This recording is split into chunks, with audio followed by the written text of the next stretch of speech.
Friends, you are watching study in Hindi. आज हम फिर आपके सामने अवेलेबल हैं एक नए टॉपिक के साथ जो कि है फिलिंग द ब्लैंक्स।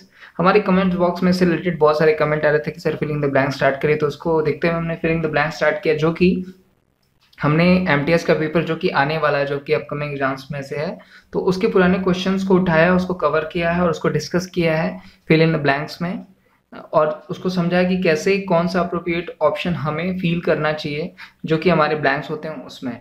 तो ठीक है, फिलिंग द ब्लैंक्स को हमें सॉल्व करने के लिए हमें सबसे ज़्यादा ज़रूरी क्या होती है, हमें हमारी वोकैब्स अच्छी होनी चाहिए, हमारे पार्ट्स ऑफ स्पीच अच्छे होने चाहिए, उसके सारे पार्ट्स अच्छे होने चाहिए, थोड़े स्ट्रांग होने चाहिए, ताकि हम जो भी हमारा एरर है, जो भी हमारा ऑप्शन है, उसको हम जल्दी एक अप्रोप्रिएट ऑप्शन हम उसमें फील करें। आइए हम पहला क्वेश्चन अपना देखते हैं। हमारा पहला क्वेश्चन फिलिंग द ब्लैंक्स का है। CV Raman was N scientist. CV Raman के बारे में सब लोग जानते हैं, जो कि हमारे बहुत सुप्रसिद्ध और विश्वविख्यात साइंटिस्ट हैं हमारे इंडिया के। तो ऑप्शंस देखिए, हमारा क्या है, पहला ऑप्शन क्या है, एमिनेंट है, दूसरा इमिनेंट है, तीसरा क्या है, इटिनरेंट है, और चौथा क्या है, इमोनेंट है। ठीक है, अब इन ऑप्शंस के बारे में हम जानते हैं। देखिए, इमिनेंट का मतलब होता है, देखिए इमिनेंट का हमारा मतलब क्या होता है, फेमस या विश्वविख्यात या प्रतिष्ठित या सुप्रसिद्ध। ठीक है, एमिनेंट का मतलब होता है, एमिनेंट का मतलब होता है हमारा निकटस्थ, मतलब पास का। इसे हम एडजेसेंट भी कह सकते हैं। पास का होता है, एकदम करीब का, निकटस्थ होता है। ये एमिनेंट का। इरिडेंट का मतलब होता है हमारा घुमंतु, जो घूमने वाला, जो ट्रेवलर, जो भ्रमणकारी, जो हमेशा घूमता हो, ये हमारा मतलब होता है इटिनरेंट का। और इमोनेंट का मतलब हमारा क्या होता है, सर्वमान्य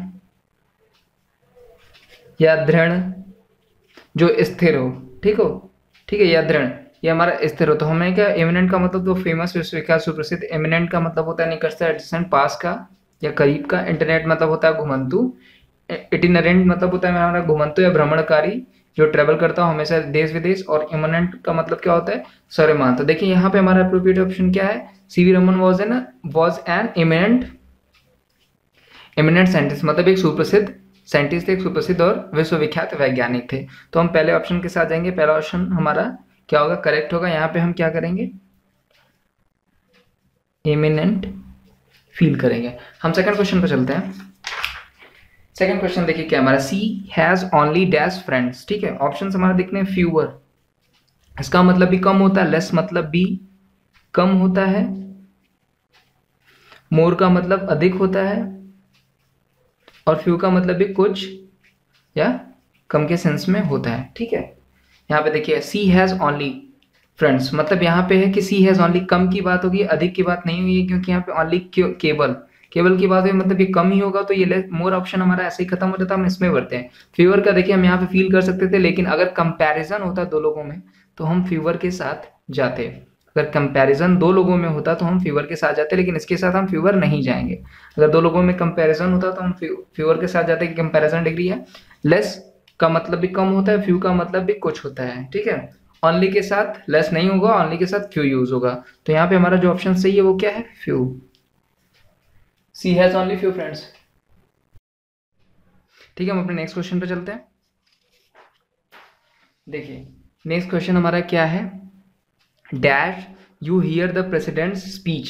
ठीक है, यहाँ पे सबसे पहले ही हमें फील करना, सबसे पहले ही भरना है हमें। देखिए हम ऑप्शंस में जाते हैं। देखिए हैव, ठीक है, हैव यहाँ पे सेंटेंस फॉर्मेशन एरर। सेंटेंस हमारा कैसे भी होता है, कोई subject plus object, subject plus helping verb plus verb plus object. यहाँ पे हम ये तीनों दे, हैज, हैव और हैड।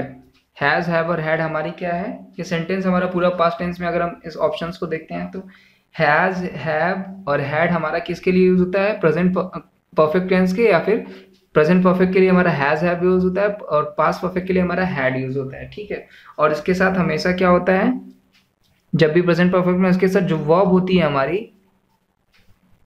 उसमें थर्ड फॉर्म यूज होता है। इस चीज को हम ध्यान रखेंगे, प्रेजेंट परफेक्ट या पास्ट परफेक्ट, इसमें हमारी जो वर्ब होती है वर्ब का थर्ड फॉर्म यूज होता है। क्वेश्चन हम यहाँ पे देखेंगे, अगर देखिए यहाँ पे यू हियर, यहाँ पे देखिए हियर का फर्स्ट फॉर्म यूज हुआ है, हियर यूज हुआ है, यहाँ पे थर्ड फॉर्म यूज नहीं हुआ। तो इसलिए हमारा जब भी अगर परफेक्ट टेंस में हमारा हैज, हैव, हैड हमारा हेल्पिंग वर्ब होता है, तो उसके साथ हमारी जो वर्ब यूज होती है वो थर्ड फॉर्म यूज होती है। तो मतलब ये ऐसे ही गया, ये ऐसे गया और ये ऐसे गया। डिड यहाँ हम फील करेंगे, हम डिड ऑप्शन के साथ जाएंगे क्योंकि did you hear the president, ठीक है, जो हमारा पास्ट सिंपल टेंस होता है या पास्ट इंटरोगेटिव सेंटेंस होता है उसमें हम क्या कहते हैं, जब सिंपल सेंटेंस होता है तो वर्ब की सेकंड, जब सिंपल पास्ट होता है तो वर्ब की सेकंड फॉर्म यूज होती है, ठीक है। और जब पास्ट नेगेटिव होता है, ठीक है, जब पास्ट टेंस, ठीक है, पास्ट इंडेफिनिट नेगेटिव या फिर इंटरोगेटिव हो जाता है तो उसके साथ हमारा क्या होता है, वर्ब की फर्स्ट फॉर्म यूज होने लगती है, वर्ब की फर्स्ट फॉर्म यूज होती है। तो यहाँ पे वर्ब का फर्स्ट फॉर्म है, इसलिए इस चीज को ध्यान में रखते हुए हम यहाँ डिड के साथ जाएंगे कि डिड के साथ ये सेंटेंस का एक सही फॉर्म देता है और ये सेंटेंस हमारा, और ये हमारा फिलर सही भी होता है ये सेंटेंस को, अब ये पूरी तरीके से परफेक्ट हो गया है। तो हैज, हैव, हैड के साथ हम नहीं जाएंगे, अगर यहाँ पे थर्ड फॉर्म यूज होता तो हम उसके साथ हैज या हैव सेंटेंस को देखते हुए हैज या हैड के साथ या हैव के साथ जाते हैं। हैव का यूज हमेशा प्लूरल के साथ होता है, हैज का यूज हमेशा सिंगुलर के साथ होता है, और पास परफेक्ट में हैड एक सिंगल हेल्पिंग वर्ब होता है जो सिंगुलर और प्लूरल दोनों के साथ यूज होता है। नेक्स्ट क्वेश्चन पे हम चलते हैं। नेक्स्ट क्वेश्चन देखिए हमारा क्या है, the examination will begin dash Monday. अब देखिए फॉर्म का यूज क्या होता है, से के अर्थ में होता है, से के अर्थ में होता है और अलग होने के अर्थ में होता है ये, ठीक है। जैसे इसका एग्जाम्पल हम ले लेते हैं, सी इज कमिंग फ्रॉम स्कूल, ठीक है, ये हमारा फॉर्म, ठीक है। यहाँ पे फ्रॉम क्योंकि वो स्कूल से अलग हो रही है, मतलब स्कूल से आ रही है। एट का यूज हमारा क्या होता है, पर के लिए होता है, हमारा एट का यूज होता है। इन का यूज होता है मे के लिए, ठीक है। एट हमारा एक टेम्पररी एक्शन को दर्शाता है, ठीक है, एट हमारे एक टेम्पररी एक्शन को दर्शाता है। एक इन हमारा क्या होता है, एक निश्चित मतलब डिफिनेट एक्शन को दर्शाता है, एक परमानेंट एक्शन को दर्शाता है। In night, in evening, in words के साथ इन यूज होता है। एट हमारा क्या होता है, at school, at college, at university, या फिर एट स्टेशन, इसके साथ हमारा क्या होता है, एट यूज होता है। इन वर्ड के साथ हमारा एट यूज होता है, ठीक है। ऑन भी हमारा पर के सेंस में यूज होता है। ऑन देखिए किन वर्ड्स के साथ यूज होता है, ऑन भी एक समय को दर्शाता हुआ है, तो ऑन मंडे,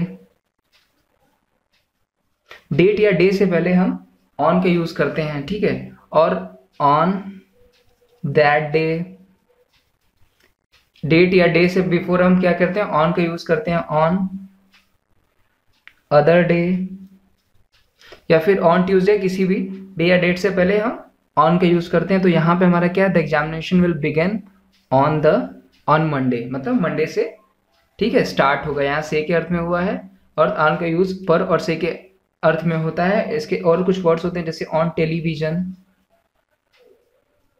ऑन रेडियो, इनके साथ भी ऑन यूज होता है। इस चीज को हम ध्यान रखेंगे। एट का एक टेम्परेरी एक्शन के साथ यूज होता है, at home, at school, at university, at college, at station, इसके साथ हम यूज कर सकते हैं, ठीक है।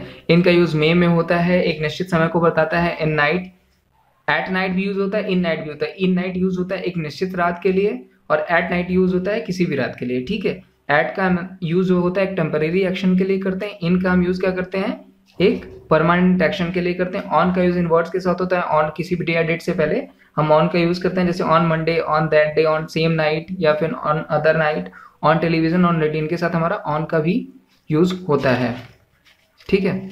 हम नेक्स्ट क्वेश्चन पे चलते हैं। नेक्स्ट क्वेश्चन हमारा देखिए क्या है, the lady's black purse which is on sale has a beautiful dash carved है। कार्व्ड मतलब होता है किसी चीज की नक्काशी, ठीक है, किसी चीज पे गुदा हुआ, ठीक है, नक्काशी या गुदा हुआ होता है। अब इसके साथ हम मीनिंग पे चलते हैं। देखिए मोटिव मतलब होता है आकृति, ठीक है, आकृति होता है। मोटिव मतलब, पैच मतलब होता है क्या, पैच मतलब होता है चकती लगाना। पैचेस का मतलब होता है चकती लगाना। लेआउट का मतलब